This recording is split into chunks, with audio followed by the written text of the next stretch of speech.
Shawn Eichorst is the new Wisconsin athletic director. Here's what I've determined the way people are looking at this is. If you think just about his time in Nebraska and being connected to Wisconsin, you're kind of like, all right, retread, didn't go out in Nebraska. You're just down about it, mad about it. If you think about it from the perspective of what he did at Nebraska was pre-NIL, sure. He made a tough decision to get rid of Bo Pelini at the time, bring in Mike Riley. That didn't work. Your success is based off football. I get it.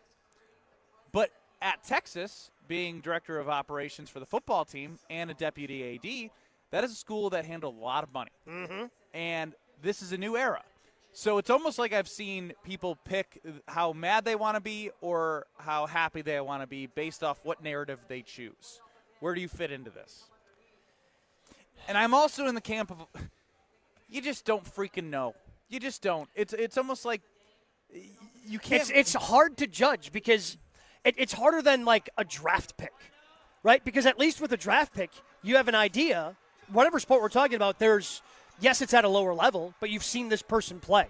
Being an athletic director is such an abstract thing. No one's got a camera looking at an athletic director's office, listening in on conversations, listening into what they do. So it becomes harder. We were all excited, I think, when Chris McIntosh took over because he had spent years studying under Barry. I'm willing to bet Barry didn't skip over the relationship building portion of the training for Chris McIntosh. But Mac, despite being a disciple of Barry Alvarez, decided to skip that portion and not really deal with the relationship development outside of the bubble that he was in and deal with businesses and other people from outside the program. So you hope he's better at that because that's certainly a criticism, I think, of the Fickell-McIntosh era. Very reactive, very we're going to do things we probably should have done much earlier in the Sat process. on their hands, hoping that hoping that the NCAA is going to come up with a solution for anything is not, that's not a strategy. That's not a strategy, and that's what they did for NIL. Just kind of sat on their hands. Go, oh, the NCAA will figure. No, they won't. Still haven't. They're never going to figure it out. If anything, it got even more accelerated. That it was even harder to catch up. Correct. So it's a tough job to come into because of that, and you're hoping this guy is going to be able to figure it out. And again, the only way we're going to find out is by him actually doing the job.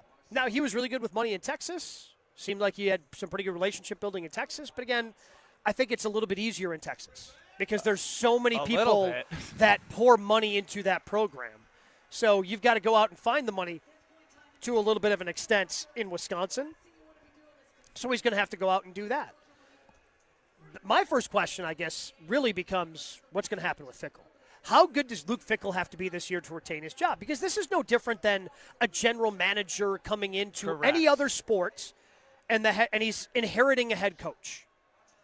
Typically, you want to hire your own guy. You're not just going to go along with this guy unless he ends up being really good. Correct. So how good do we think Fickell has to be this year? And honestly, here's what I think. I think he's got to be better than anybody even thinks. Here's what I think he has to do. Sheesh. And what I'm scared. Dansby Swanson hit another one. He hit 3 home runs. Yeah. It's 22-3. Well, that's position player pitching. But yeah, now. correct. Yeah. Regardless, still, that's. I'm sorry, I got distracted. Big screens here at Potto. Big screens at Potto. I mean, the fact that it only happened an hour 45 into the show. You know what? You've passed the test. Yeah. You passed the test about not being too distracted and being professional. I hope. Here's what I'm scared of. I'm scared of 8-4 being good enough. But 8-4 might be good enough. So then you had me thinking they had to be 9-3 for it to be impressive. You think 8-4 is impressive enough? What have they done the last couple of years? But it's based off the schedule. It's based off the strength of the schedule. They play like 3. The strength of schedules was tough last year. Yeah, no, but I'm saying it's weaker. Yeah, it's even weaker this year. I don't know. I guess, maybe he has to get to 9 wins. But also I think there's a bit of an eye test of, are you going in the right direction? Because they're not going to go from recruits they have a lot that they have lined up for the next coming class. Yes, because it's not like you're going to go from missing a bowl game the last 2 years to, hey, we're at 10 wins again. That's unrealistic expectations. Unless he's Kurt Signetti that we've just been sitting on for 4 years. Yeah, holding him back. Yeah. Just somehow holding back. I'm going to wait to put all the pressure on myself yeah. and put all the pressure on a new AD to be like, gotcha now. I'm locked in for another year because look what we've done. So But that's that becomes the first question, right? Like how good does he have to be? Because everything else falls. And as good as UW Athletics has been, as good as the program that you're associated with has been, and kudos to Greg Gard because he has adjusted better than probably just about anybody in the country to NIL outside and of the transfer tournament portal. success. Yeah, But that's what you're measured on. That is what you're measured on. It's unfair, but it is. It is. What it is. And we went through the same thing with Bo. Now, and for Bo, it was like getting past Sweet 16 because he only had the one Elite Eight, and then everyone went, "Oh yeah, that's right. Bo Ryan is a really good. You're coach. welcome, Coach." But so he's adjusted really well. Volleyball's obviously been fantastic. Hockey's been fantastic.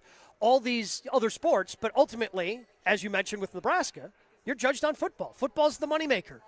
And it's Football's hard where the to most screw up money the other is coming sports because Kelly Sheffield, Mark Johnson, they just have a great way, and it doesn't matter who's the athletic director, they have it rolling. Despite Greg Gard being seemingly like, it seemed like the previous administration wanted to force Greg out. Correct. And he just kept winning. He just kept finding ways to face adversity and get through it. But again, all that matters is football, 8 wins, and looking good, and not wanting to disrupt what seemingly is a good recruiting class to build off of. But then, I don't know, it's all scary. I'm scared. I just want to see Wisconsin football make me proud. And the unfortunate part is it's going to take time. And I know nobody wants to hear that in the NIL era because we see so many teams that are able to flip it around. I hate that you just said that. But the reason why it has to take time with Wisconsin and the reason why it didn't take time with Indiana is because Mark Cuban stepped up and cut a $30 million check. It's a big check. And once he cut that check and then they started having success, then more people started lining up for the Indiana program. There's no Mark Cuban who's going to give this program a $30 million check to jumpstart it this year. So it's going to take a little bit of time. You're going to have to build, get to 8 or 9 wins, get fans coming back so it's not embarrassingly empty 6 during wins gone. games. Yeah, 6 wins is gone. Fair.